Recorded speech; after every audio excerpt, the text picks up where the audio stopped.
Assalamualaikum warahmatullahi wabarakatuh. Masih dalam mengomentari Mas Pras. Sebelum itu mari kita lihat cuplikan videonya. Kalau kita mau berpikir, oh itu oknum Mas Heri, itu cuma oknum, tidak semua banser seperti itu. Tetapi bukan cuma satu video Bapak. Bahkan mereka memberikan spanduk di belakang, pengajian umum. Ya, pengajian umum tapi isinya nyanyi-nyanyian yang diiringi dengan biduan-biduan, joget-joget, nyanyi-nyanyi. Oh nyanyi, joget bareng bansernya. Bukan cuma satu video. Terlepas dari itu juga, banser-banser ini ketika di pembubaran pengajian Ustaz Syafiq, mereka, kata netizen, kata saksi-saksi yang ada di situ, mereka tidak sholat maghrib. Nanti mau membela, oh mereka tidak diizini sholat di dalam masjid. Emang masjid itu satu-satunya tempat untuk beribadah? Apakah kalian tidak melihat yang terjadi di Gaza? Orang-orang Gaza yang benar-benar ditembak perang dengan Israel itu. Mereka sholat di bawah reruntuhan gedung. Mereka sholat meskipun terancam keselamatannya. Mereka sholat teman-teman. Tapi kalian yang katanya si paling akidahnya tegak lurus, akhlaknya paling mulia, paling penjaga ulama, paling penjaga NKRI, paling menjaga kesatuan, paling mantap akidahnya, paling istiqomah agamanya, paling zuhud, paling warok, paling tawakal, paling tawaddu. Ini banser. Coba kita simak seperti apa penjelasan dari Dr. Zakir Naik ini mengenai tahlilan.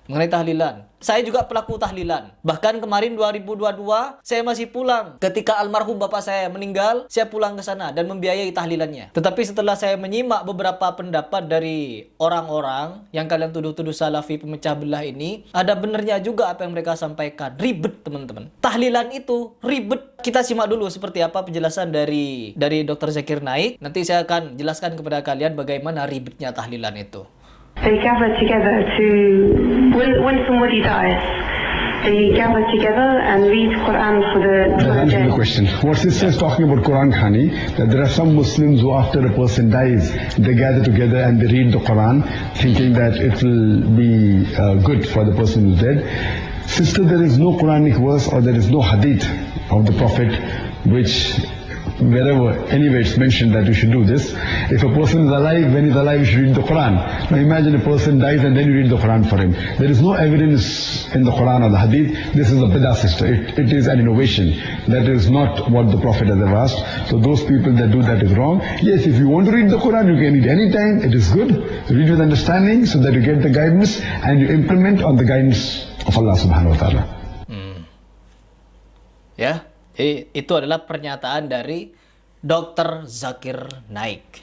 Yang dimana beliau ini jangan ditanya lagi keilmuannya, jangan ditanya lagi hafalan hadisnya, hafalan Qur'annya, bahkan kitab-kitab yang di luar kitab Islam dia hafal. Berdebat dengan orang Hindu, dia gak pegang kitab. Dr. Zakir Naik ini berdebat dengan orang Hindu, tidak pegang kitab satupun. Berdebat dengan orang Kristen, gak pegang kitab. Tapi dia bisa mematahkan semua argumen-argumen dari orang-orang non-muslim yang mendebat dia. Dan akhirnya apa? Bukan cuma orang-orang biasa yang masuk ke dalam Islam. Pendeta-pendeta pun, baik pendeta Hindu, pendeta Kristen, masuk Islam setelah berdebat dengan dia. Seperti yang saya sampaikan tadi, Koh Dondi yang juga banyak mengislamkan orang, menjadi debater di Indonesia, menjadi kristolog, berdebat dengan orang-orang non-muslim, dia juga banyak mengislamkan orang. Orang-orang seperti ini yang kalian salah-salahkan. Orang seperti ini yang kalian tuduh-tuduh pemecah belah. Apa gak mikir lagi kalian? Apakah Nabi masih kurang? Apakah kita mau menganggap ritual-ritual yang dibacakan selama 7 hari itu, 40 hari, 1000 hari, 100 hari itu dilakukan oleh Nabi. Harus ada begini-begininya. Setelah baca ini,